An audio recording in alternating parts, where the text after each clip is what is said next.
ng ginagawa niya. Dahilan lang yan, lasing-lasing na yan. Manyak lang talaga yan. Tingin mo, ang daming syota, manyak siya. Laki ng galit. Sige po, Papa Jack. Ganun na gawin natin, ha? Paul, Po. alam ko naguguluhan ka ngayon. Opo. And more so you are afraid. Diba? You're scared.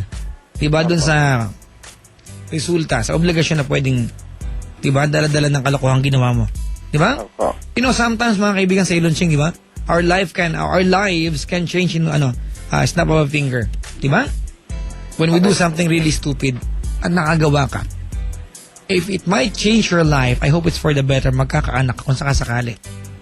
Opo. Alright? Okay po.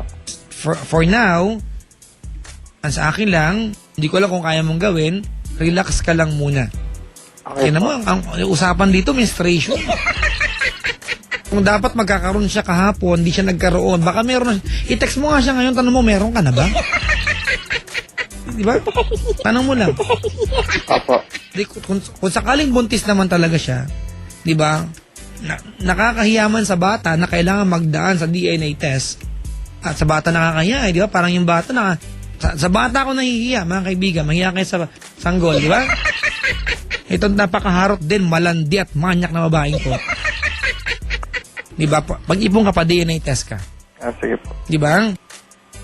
Naintindi? Papa Ano? Jack, thank you po. Okay, bakit? Durog na durog ka na ba? Hindi po. Ha? Nagagawin lang po. Magagawin. Parang wala lang talaga, eh, no? Kapatid, wag mo na ulitin to, ha? Okay po. Parang ako na nakikiusap sa'yo, ha? Okay po. Ito, take it from me. Diba, Ceylon? Thank you Masarap. Uy, teka lang, may sinasabi ako. Thank you ka dyan. Ano po? Masarap, may peace of mind. Okay po. Sige na. Thank you po, bye-bye. Eh, mga kaibo ka narinig nung ano.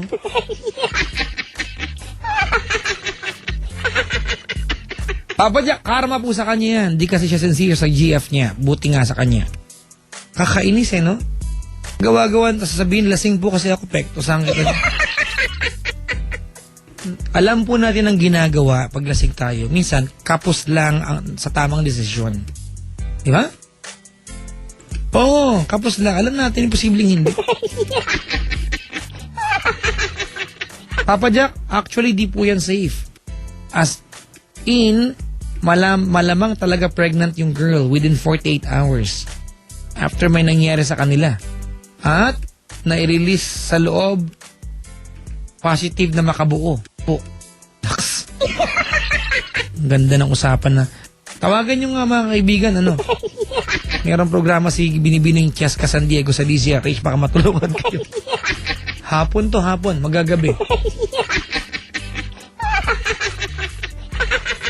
Kakainis. Ang dami nagalit sa kanya, oh. Diba? Papa Jack, 1 or 2 weeks pwede ma-delay yung babae. Baka delay lang yun. Baka irregular yung girl. Ewan ko. Hindi po ako girl, eh. Ceylon, ikaw, irregular ka ba? Kadiri ka. Mga kapatid, happy listening nga pala, ano? Sa mga Dabar Cats, taga Villamore High School, Pasig Line, Santa Ana, Manila, tama ba? Ayan.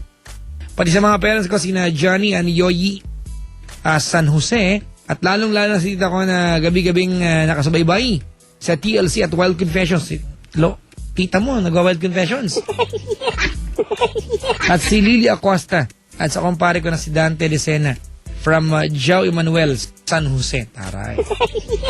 Mga kapatid, tawagan niyo ako over 8326171. Ulitin ko lamang 8326171. Ano magandang kanta ngayon? Eto, gusto ko to. I'll play this song and I hope I like it.